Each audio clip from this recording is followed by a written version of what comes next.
watching Amador County's local television network, TSPN. There you are. Good afternoon, kids. It's Jack Magee again with What's Going On. I'm here with Dianne Walton from the Plymouth Hotel. I'll be right back.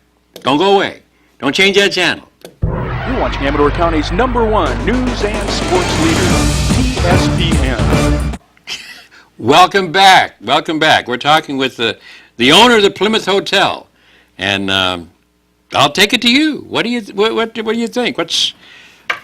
What's going on at the Plymouth Hotel? Well, we're open on Wednesday through Sunday, so we're serving spirits and lunch, and the hotel rooms are now open. So that's what's kind of going on right at the moment. We're still a little restoration going on the third floor hotel rooms, and eventually I'll get it all open. But it's been a long, drawn-out process, 19 years now. Okay, now is this the same bar or hotel that had a lot of wild people in it years ago? It's changed. It's changed environment now, isn't it? I mean, you have...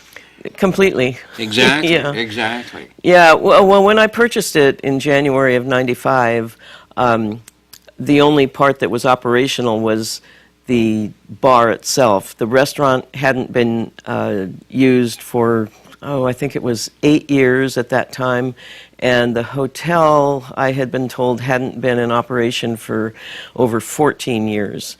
So it had a lot of work to be done on it. There was structural damage and just a lot of aesthetic improvements that needed to be done. There was no backyard.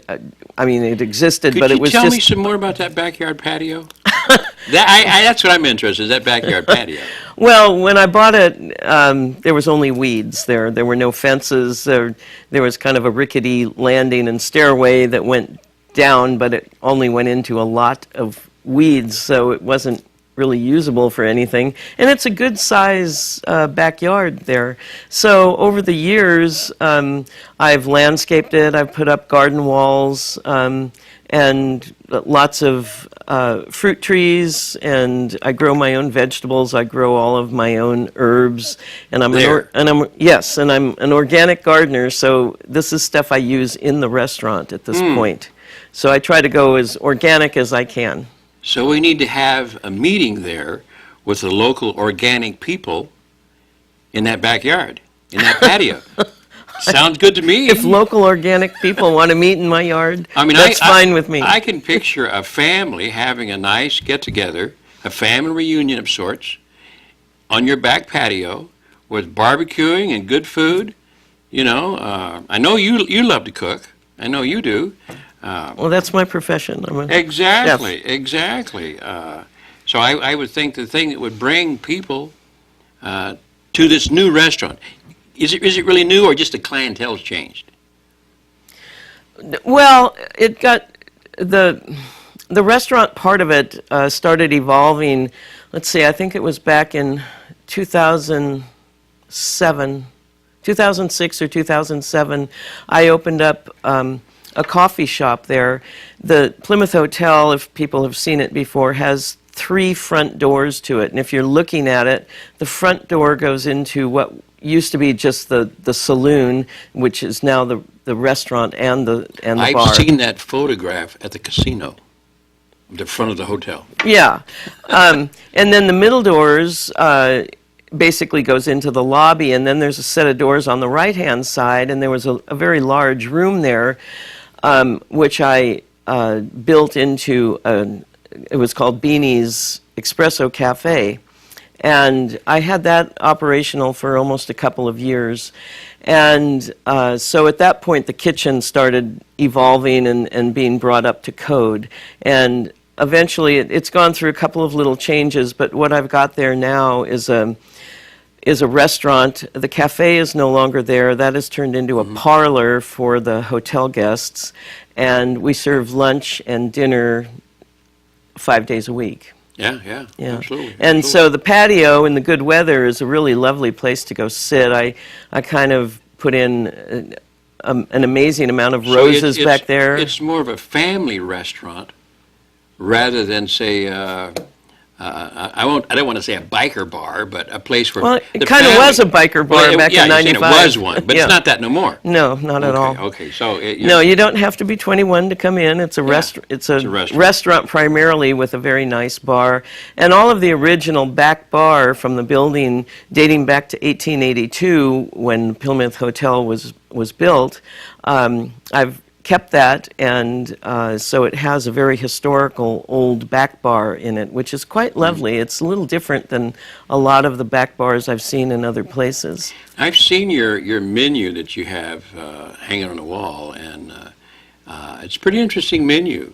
Well, it's a little different, yeah. It really is different. Is there it's anything not that a you specialize in? Well, I mean, it's not a fancy sit-down restaurant. I kind of call it Italian-American pub food. And this is drawing on some American favorites, like we've got burgers and chili and soup of the day and that sort of thing. But which you make yourself. I make everything from scratch, yes. Everything. I bake bread every day, and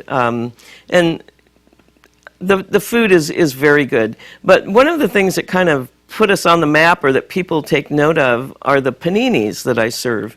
And that's bread that you make. all the bread is bread that I make. Yeah. And they're 14-inch baguettes with your choice of different meats and cheeses on them. And they're really good. When people have them, they usually start rolling their eyes and going, "Oh my God, these are delicious." And so it's not a fancy sit-down dinner place, and we serve the same food whether it's lunch or dinner, and we serve from the time we open till the time we close. And on Wednesday and Thursday and Sunday we stay open till 8, Friday till 10, and Saturday till midnight. So a family restaurant, a backyard patio with all kinds of flowers, nice environment, Organic food. Organic food. As much as possible. It's probably like 75% organic. Now, is this a dream that you've had for to come to Plymouth and buy a hotel and make it into something unique? Well, like I tell you, it sort of evolved from a 5-year project. I was looking at it originally. My life has been sort of a series of projects, and when I bought this hotel in 1995, my goal at that time was to restore it and bring it up to code, and I looked at that as kind of like a 5-year project, and then I was going to sell it and move on, but I'm still here. You fell in love with it.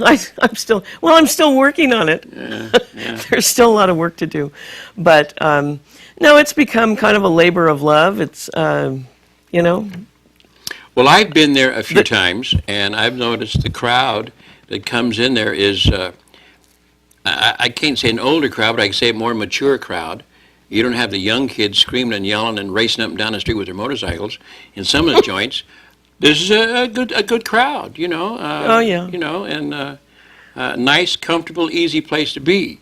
Fun place to be, you know. Not necessarily shooting pool or rolling dice on your bar. Don't have that. Not thank anymore. Goodness. Not No, anymore. You know. that's kind of in the past at this It's point. a good place. It's a fun place. And I think from the times I've seen it, the food seems to be reasonably priced and delicious. And you make it yourself. You can't beat that. You know. Yeah, it's. I've been in the food industry on and off for a long time. The first experiment or jump into the food business was quite some time ago, a catering service down in Danville. Yeah. And I had gone through the Great Chefs of France cooking school at that time. And Simone Beck was the instructor during that time. Do you know who Simone Beck is? No, but you said cooking school, and I perked right up. She's the person who teamed up with Julia Child, and they wrote books together, and Julia Child learned from her. Absolutely. Yeah. Well, we're going to come right back and talk to the Plymouth Hotel some more. So y'all come back now. You hear? You're watching Amador County's local television network, TSPN.